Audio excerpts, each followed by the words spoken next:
one of the bigger fights, I assume, of your career here in Madison Square Garden. So what are the emotions now that the hard part of fight camp is in behind you, and now it's just cutting weight in media?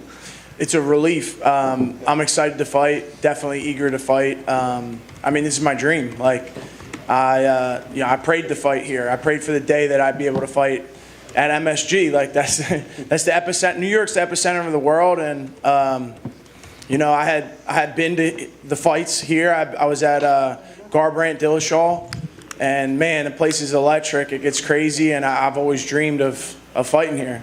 Well, Julio Arce was in here, and Michael Chandler. They had obviously had multiple fights in this venue, and they said it just feels differently because the place shakes and the crowd is just. Michael Chandler's phrase was, "It makes you want to fight a specific way."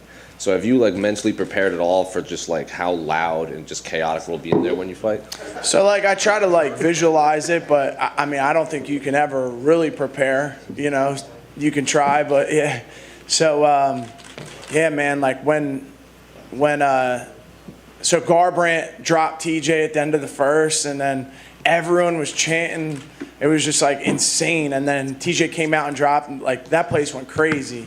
And it was so.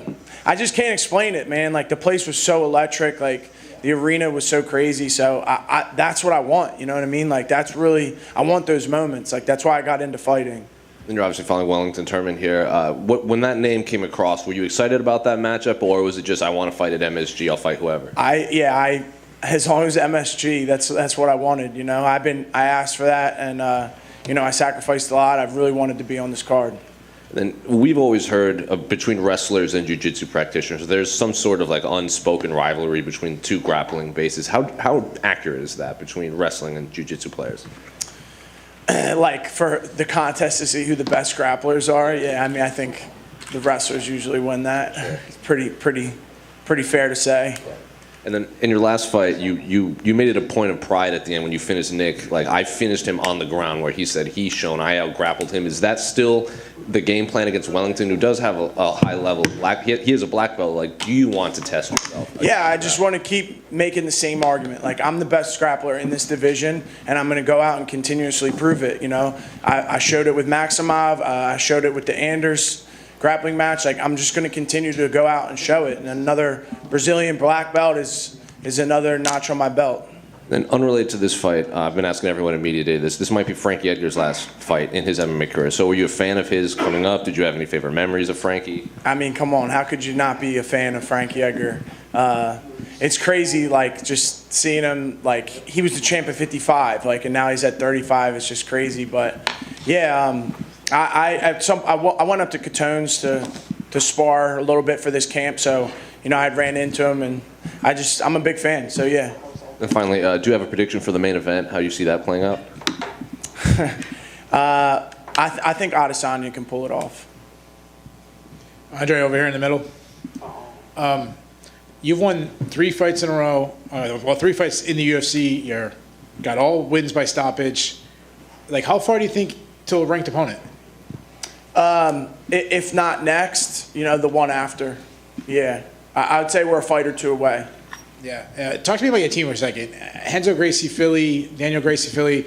I mean, it's the hottest team going right now. I mean, I know you. If I say what's the reason for success, you're going to say hard work, but there's got to be something else. What's going on over there? Yeah, I think it's for the first time. People are coming to Philly to train, to pursue a career in martial arts. In the past, Eddie Alvarez and Paul Felder, those guys paved the way, but they all kind of left. Paul went to Rufus Sport in Milwaukee, and Eddie went down to Florida.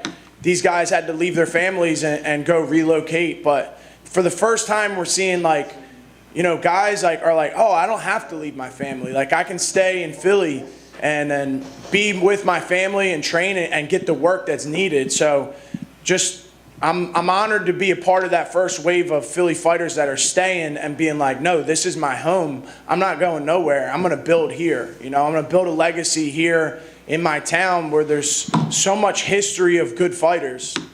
How about a prediction for your own fight? I have a 100% finish rate for a reason, and I look to continue it. Good luck to you. Yeah. Andre, in the back middle here.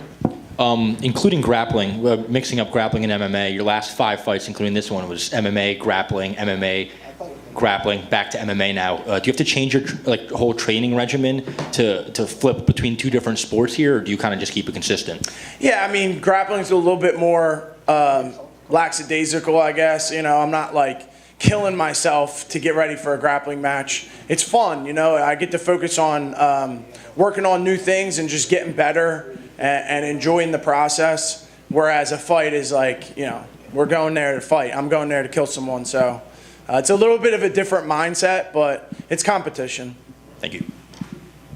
Andre, one more. Yes, sir. How intrigued are you by the addition of Bo Nickal to this division? Who you said you consider yourself the best grappler, and a lot of people think he can already compete in the top 10. I mean, I've called him out so many times. We tried to get him twice. I didn't expect him to fight me, but I thought that he would at least grapple me.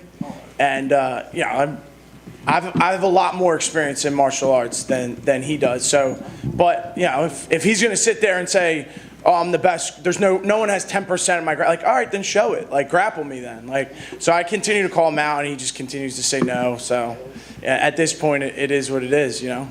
Do you think that's a fight that eventually, like maybe not now, but down the road, you could build that up to just be a bigger deal than it is if you had fought? 100%, 100%. As I continue to prove my argument that I'm the best grappler, he's not going to be able to deny it anymore, or else he's going to have to shut up and be like, all right, I can't say this shit no more. Can't stand up here and speak fucking gibberish.